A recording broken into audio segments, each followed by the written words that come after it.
Turn to Geneva as President Joe Biden and his Russian counterpart Vladimir Putin are set to meet in a few hours from now. Both the US and Kremlin have warned not to expect any major breakthrough. But both Biden and Putin, however, have expressed hope that the meeting will bring about stable relationships with each other. Here's a report.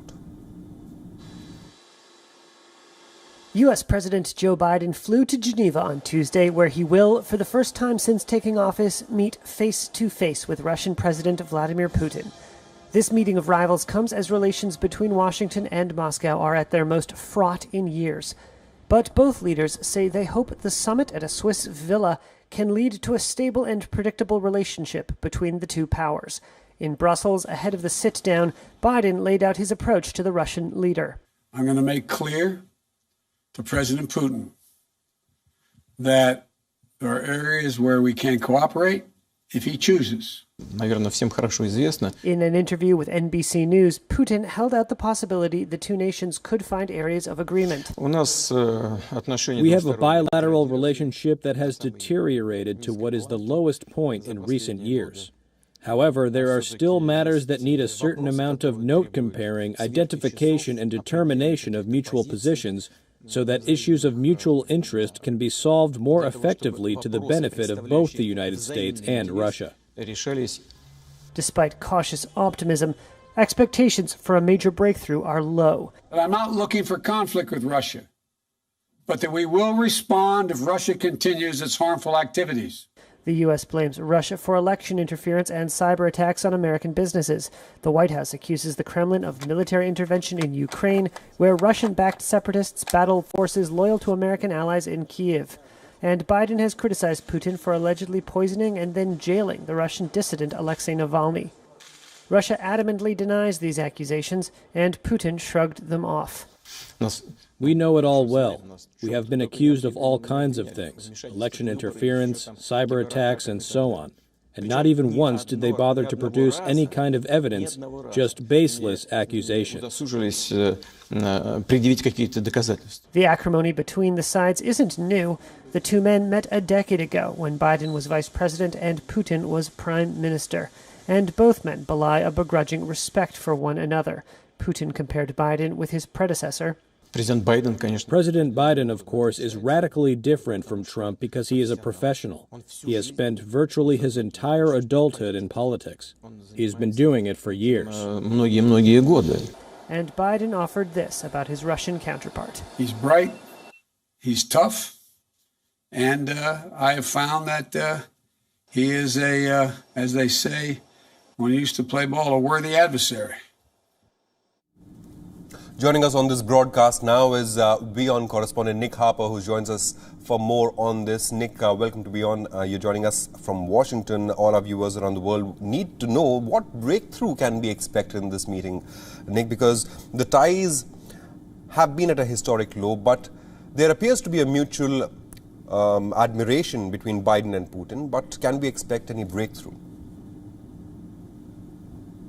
Yeah, mutual admiration. I think going into this, both sides have said positive things about the other, but there are incredibly low expectations about this meeting. We are not expecting any big breakthrough. As one US official put it a little bit earlier, they said we're not expecting a big set of deliverables out of this meeting. Now, there are a huge number of areas that these two men simply do not agree on, but there is a small set of issues that they could find some common ground. That is what the hope is, that they may be able to come out of this meeting being able to find some consensus on a couple of issues, potentially nuclear weapons and the non-proliferation of those. They may be able to find some common ground on that going forward. They may also be able to find some common ground on China. Now, the US, Joe Biden, views China as America's biggest adversary, and there may be some hope, some suggestion from the US president that Vladimir Putin perhaps tries to put a little bit of distance between Russia and China, allowing for the two countries not to come so closely together. And they may just be looking for an opportunity to have some stability in the relationship. In many ways, it's amazing that these two men are even meeting. But I think it does suggest that both countries are eager to have some sort of way forward that does not escalate the situation in what is already a very rocky relationship. Joe Biden, as we heard in that clip just a moment ago, saying that he doesn't seek conflict with Russia. They want to be able to have a meeting where there is, in many ways, a cooling of relations, and they are able to put in place a more predictable future relationship framework between the two countries. Nick, the meeting takes place on the back of Biden's first international trip since becoming president. He attended the G7 meeting, the NATO summit, put US firmly in the center of the world power game once again. But this meeting takes place in Geneva, Switzerland, historically a neutral country. What can we expect today on the ground in Geneva? We know there's tight security cover, but what's the agenda for the day today?